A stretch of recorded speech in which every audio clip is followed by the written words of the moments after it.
Oh, yeah. 'Cause I don't wanna be a safe bet, don't wanna be a plan B. Wanna be a top choice, not your top three. I'm so done, I'm so done. I'm Allison Langer. I'm Andrea Askowitz, and this is Writing Class Radio. You'll hear true personal stories and learn how to write your own stories. Together, we produce this podcast, which is equal parts heart and art. By heart, we mean the truth in a story. By art, we mean the craft of writing. No matter what's going on in our lives, writing class is where we tell the truth. It's where we work out our shit. There's no place in the world like writing class, and we want to bring you in. Today on our show, we bring you a story by student Emily Henderson. She had a story here aired previously on episode 144, When Is a Gift More Than a Gift? That story is about living through Christmas after the death of a child. It is fucking amazing, that story. In fact, we've used that story as an example of how to write a story with our other students. And even though it's really, really sad, it is seriously one of the best stories ever written. Emily can fucking write. Emily Henderson is a runner and writer living in Santa Barbara, California. She's written for Scary Mommy, HuffPost, the Santa Barbara Independent, and Writing Class Radio. To heal, or at least to just move again after the death of her son, Emily ran every street in Santa Barbara and is working on a memoir currently titled Running in Place. You can follow her on Instagram at Emily Kathleen Writes or visit emilykathleenwrites.com. And that's Kathleen with a K. And all those links will be in our show notes on our website and on all the podcast platforms. The story we bring you today is called Cliches Saved My Life. The story is 354 words long. It's short and sweet. See what I did there? We'll be back with Emily Henderson's story after the break. We're back. This is Allison Langer, and you're listening to Writing Class Radio. Here's Emily Henderson reading Cliches Saved My Life.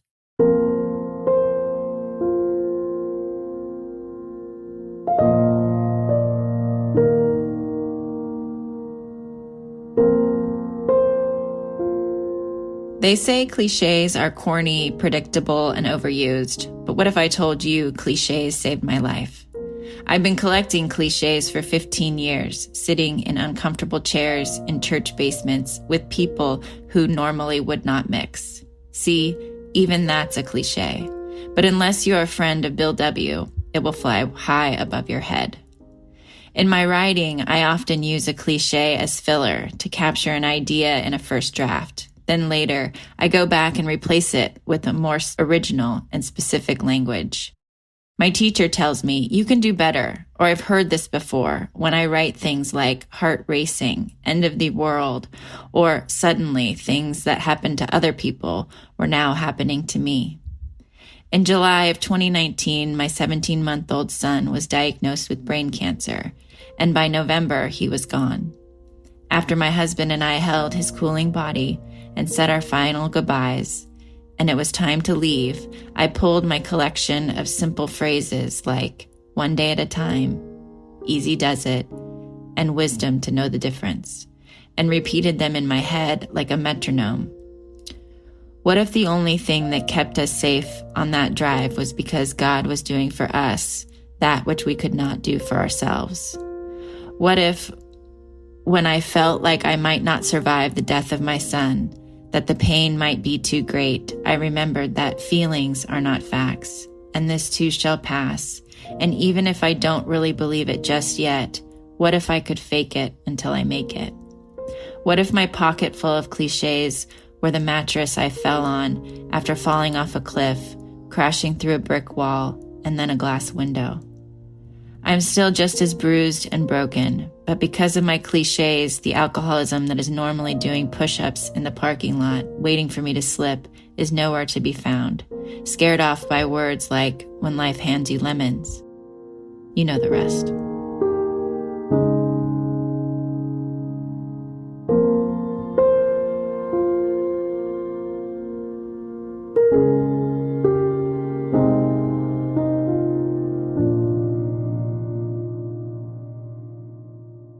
This is so sad and so good. It's like 354 words, I think. And it's like this narrator gives us the like what all over. Like we see all the cliches she's using. And the best part is that it's all about why. This is like, why does she use cliches? That's what this story is about. And then she totally, killed me when she just there was this moment where she dropped it in July of 2019. My 17-month-old son was diagnosed with brain cancer. And by November, he was gone. So we know why she's living, like using these cliches to save her life. It's such a full story. It's so gorgeous. You know, I have not heard or read a story like this that trusts the reader enough or the listener enough to let them figure things out. And I loved it so much. Just the way she starts with the uncomfortable chairs in the church basement. So we're like, okay, she's in a meeting or something. And then a friend of Bill's. Now, I had no idea what that was when I was young, but I dated somebody and we were at a party and somebody said, "Oh, are you a friend of Bill's?" And the guy said, "Yes." And I was like, "Who the fuck is Bill?" And later I was told that that's the sign that people ask each other when you're an alcoholic. And I just was like, wow, I learned, like I literally was like in my 40s. So I don't know. I loved it. Maybe because like, oh my God, I know something I can follow along. Like I felt really good about that. I don't know if that meant that other people got left out, but I think that one little thing, if somebody didn't know, they would just assume that they knew each other previously. And then later she does tell us about the alcoholism doing push-ups in the parking lot. So yeah, exactly. So if you didn't know or you were wondering, she brought it back. She gave us more clues about what that meant without saying it overtly or directly. But it just felt like a secret conversation between us before that. And it drew me in so much because of that. And I don't think we've ever had anything like that on the podcast. And quite frankly, I've never read anything like that. So I just think this is super unique and really amazing. I think it would be really cool to keep trying to recreate something like that, to be inspired enough to try to create our own stories. Oh, that's a good, you're saying listener, hey, radio listener, try to write a story. I'm saying that, but not as geeky. I like it like that. Hey, radio listener, write a story in this form. So Allison, how would you, like, what prompt would you give? Like, how would you? Well, I think if you're writing about cancer or you're writing about something that there's a very large group that will understand, and even people associated with it will also pick up the clues. So you don't have to bop the person over the head with, I had cancer. You could just drop in clues and then later explain what's the story.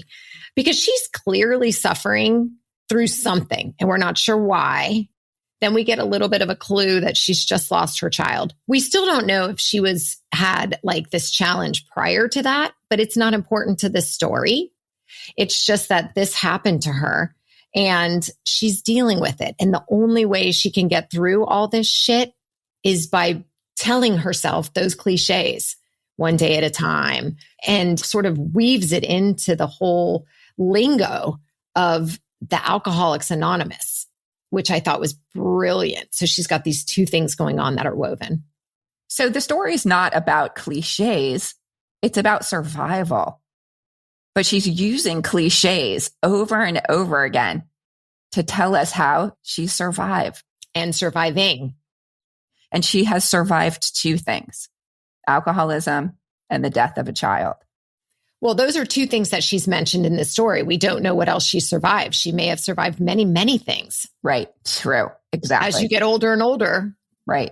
You almost can't get away from it. Well, we do know that she's survived many things because she's been a student in our classes. She's actually right now in my second draft class, and she read this. She brought this in.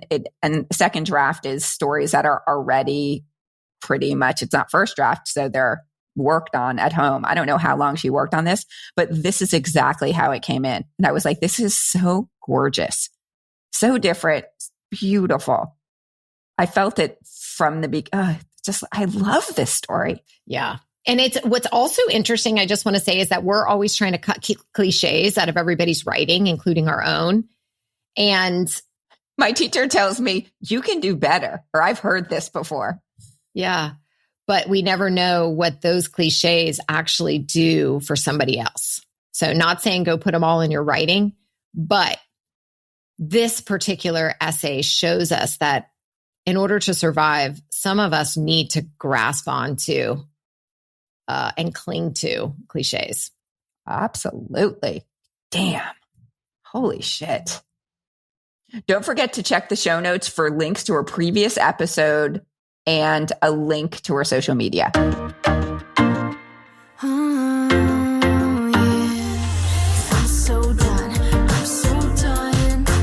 Writing Class Radio is hosted by me, Andrea Askowitz. And me, Allison Langer. Audio production by Matt Kundle, Evan Serminski, Chloe Emalt Lane, and Aidan Glassy at the Sound Off Media Company.